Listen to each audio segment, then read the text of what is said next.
Hi class, Miss Brittany here.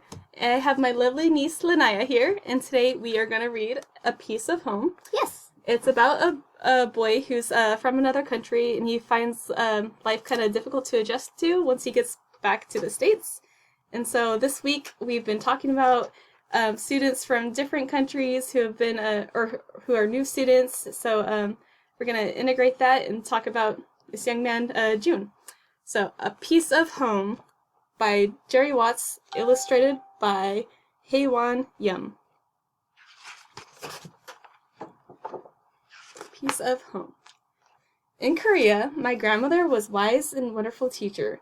When students bowed, she held her shoulders erect, and her eyes sparkled. So, There's so many kids. yeah, how do you think she looks here? I think she looks happy. She's can, happy to see all the kids, maybe. I can see that. There are a lot of students. Kids running around. Let's see.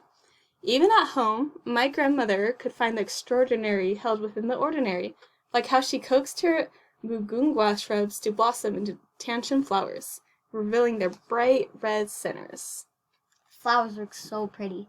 Yeah. Yeah. Do you see how there's a bunch of them? Like Yeah. It fills up almost 2 pages. In Korea, I was ordinary, a regular boy playing and laughing and bossing my little sister, Se-ra. I was not extraordinary, not different. It was just me, like so many others. Oh, looks like they're in the class. Yeah, in the classroom. And do you notice anything else about his classroom? Anything that's different from your classroom? There's chalkboards and Yeah, maybe kind of old school. How about this language here? I don't know it. Yeah. Let's see. In Korea, my father, who always did the right thing, who always did what was expected, surprised us all.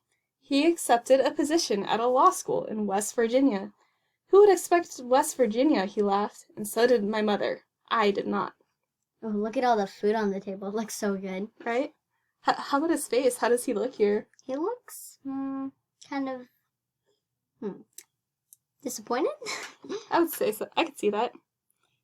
Yeah, not happy to go to West Virginia. How about his mom and grandma? They look well. His mom looks happy, but his grandma. Yeah, the grandma, she might be a little worried. Let's see. In swift movements and rapid time, I found my world packed into 3 boxes in 1 suitcase. There they are packing. Crated, nailed it, mailed. That's a lot of stuff they're packing. Yeah. Well, they're packing up their whole home and going overseas. Yeah. In West Virginia, my grandmother stays at home, and she does not hold her shoulders erect, and her eyes don't gleam. Not at all. Aw. How do you think she's feeling? Maybe she's feeling like a normal mood, you know? Normal? Yeah. Do you think June sees that? Think he recognizes that? Yeah, he's still trying to play. In West Virginia, I am not ordinary. I am different. My eyes are not big and round like everyone else's, and my hair does not tumble in thick curls or make a golden halo around my head. My new classmates smile and talk, but it is a sharp, sharp noise. Their names sit like stones on my tongue. Steve, Tom. So how's he feeling there? Maybe, I'm not quite sure. Yeah. You think he feels different? Yeah, he feels different than others. Yeah, why did he say so? Why does he feel different?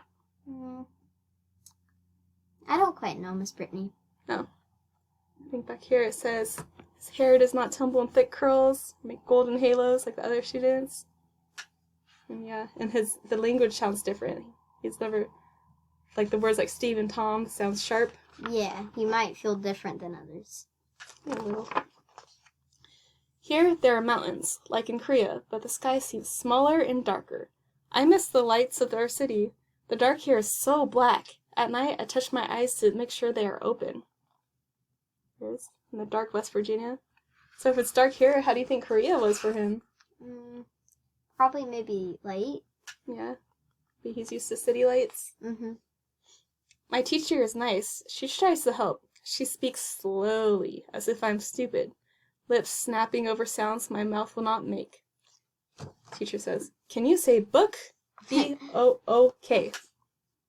I try to say I don't want to be here. She nods a lot and smiles, but she knows that I do not understand. And I know she does not understand. So here, she is speaking English. Here he is speaking Korean. Oh. So yeah. Have you ever felt this way? Probably. Like a teacher doesn't understand, or a Yeah, friend a doesn't teacher understand. doesn't understand. Sometimes she treats me like I'm a little bit littler, you know? Sabra also does not understand. Teacher says, "Recess is over." She bites and kicks, even spits on her teacher. My grandma cries and tries to tell the teacher she is sorry. So what is she doing here? She's being rude. Yeah, maybe acting up a little? Yeah. Why? Why do you think she's doing that?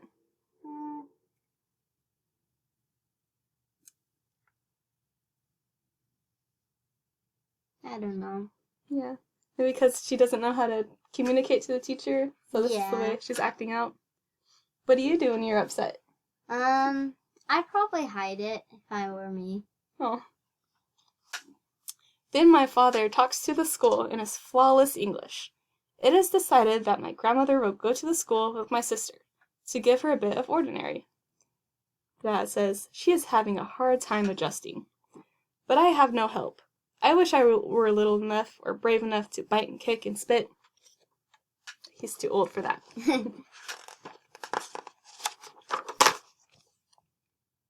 Days become weeks, and weeks become months. I learn bathroom and please. I am surprised that I can form words that make their meaning clear, though they still feel like stones, heavy in my mouth. It's pizza. Pizza. The pizza looks good. Does look good. They work, though. Play with me, like in Korea. Pass it back, like in Korea. Let's throw it at the girls, this guy says. Okay. What? Yeah, so he's picking up some new words, new English words. Yeah. Making a friend, maybe. Grandmother is learning too, along with Sayra. At dinner, she tells us about the other children in Sayra's class and about their young teacher, newly engaged, who helps my grandmother with English at nap time. And my grandmother, with halting words, gives her advice. Huh. So look, remember earlier she was a little upset? How does she look here? She looks a lot better. Yeah, she looks happier. Mm-hmm. Yeah, they all look same a little... with them. Yeah, she smiles. Mm-hmm. One day, in May, Steve says, "June, come over." My first visit to a friend. In his yard, I discover a red-centered blossom. "Mugunghwa," I say. "Rose of Sharon," Steve says. "It's Mugunghwa in Korea," I say. "It's a rose of Sharon here," Steve says. So what do you notice here? So I noticed that they both call it different things. Yeah, for the same word. Yeah. Do you remember this flower at all? No, I don't remember, but all I know is that I said that they were really pretty. They are gorgeous. Mm-hmm. Nice, pretty flowers. Let's see. When I leave, Steve's mother gives me a mugunghwa blossom and a tender shoot to take home. "A piece of heaven," grandmother says. "A piece of home." Here it is called Rose of Sharon. A piece of home. Oh. So how's she doing here? She's doing great. Yeah, she looks super happy. Yeah. Why do you think she's so happy to get that flower? Let's see if I could jog your memory a little bit. So what do we have here? Remember, this is the grandmother's garden. I think, So you see how she has all the same flower? Yeah, maybe she has different ones. Yeah, so she has the mugunghwa here, or what we call the Rose of Sharon. So this is back home in Korea. And now that she's in West Virginia... Oh, she has the same flowers. Yeah. So she's happy that she has the same flowers. Yeah, reminds her of home, her little garden. Yeah. Let's see. My grandmother plants the shoot, and at the end of the summer, she takes one of the mugunghwa blossoms and sews it onto the wedding dress of her teacher friend, like our family does in Korea, and I can say, "Steve, come over," like a bubble on my tongue. And that is ordinary in our new home. So, let me show you this. See how here is a small little shoot? Mm-hmm. She plants it.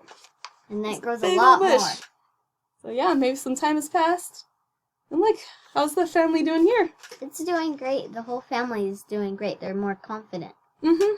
They seem happy, learning new words. He Yeah. says it's better for him to talk, like it feels like bubbles instead of stones now. And he has his friend here. Yeah. So yeah, so they look very happy. The end. Yay! Woohoo! That was a really good story Awesome. to read. Yeah, so what'd you think about it? I Did I thought get- it was great. Yeah? Mhm. Would you read this on your own? I probably Sure. would. Share with your friends? Yeah. Yeah, I have a couple more questions for you. Okay. So have you ever felt like this way before? Like June might have felt like you didn't belong or something was new? Yeah, probably. Well, it was when it was my first day of school. I felt like I was different to other people, and I wanted to act like them so I could fit in. Oh, so you act like them? Yeah. Huh. Is that how you make friends too? You kinda... Sometimes. So let's see. How can you be a friend to somebody who might feel new in your classroom? Like if a new student came along, what would you do to make them feel comfortable? I'd probably do the things that they probably did if they were in a different country and they came here. I'd probably do the things that they did and slowly move up to the things we did so that they could feel more confident about themselves. Oh, well that's very nice of you. Yes. Yeah. Well, I'm glad I got the opportunity to read with you. Yes, That it was was very very fun. fun. It's a good book. Yes. And I recommend it to everybody. This is a great multicultural book to have in the classroom. Oh, and another closing activity we can do after reading is I've made these profiles. So for each of your students, you can make a little profile with a heart in it, and you can tell their thoughts here and their feelings here in their heart. And so I made one for June also. And so in their head, you could write things that they're thinking along the book. And then in their heart, you could write things that are important to them. So like, maybe you could do like family is important, friends are important, home's important. And then you could do the same for yourself and see what things are similar and which are different. So that would be a fun activity after the book. Yeah. So awesome. It was great reading to all of you. Yes. And we'll see you next time. Bye. Bye-bye. I can find the bye button.